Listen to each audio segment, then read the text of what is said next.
আজকে এই প্রবলেমটা তোমরা দেখতে পাচ্ছ, সেটা আমরা শর্টকাট ওয়েতে শিখব। দেখো, একটা চতুর্ভুজ বলেছে, চতুর্ভুজটা চট করে একটা ড্রয়িং করে নিই। চতুর্ভুজ এটা এ বি সি ডি নাম দিয়ে দাও।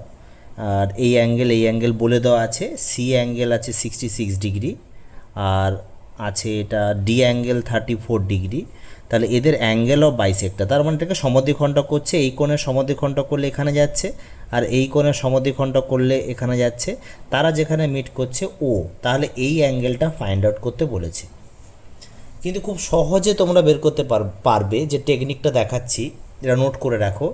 যে কোনো দুটো অ্যাঙ্গেলের বাইসেক্টর যেখানে মিট করে, ওই অ্যাঙ্গেলটা যদি ফাইন্ড আউট করতে বলে, তার অপোজিটে যে দুটো অ্যাঙ্গেল থাকে তাদের সাম করে 2 দিয়ে ভাগ করে দাও, কাজ শেষ।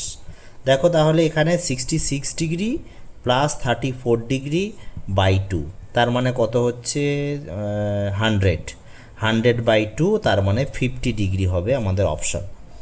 Thank you. কেমন লাগলো তোমরা দেখো, এই যে মেথডটা এটা বা এই টেকনিকটা এইভাবে তোমরা আয়ত্ত করতে থাকো।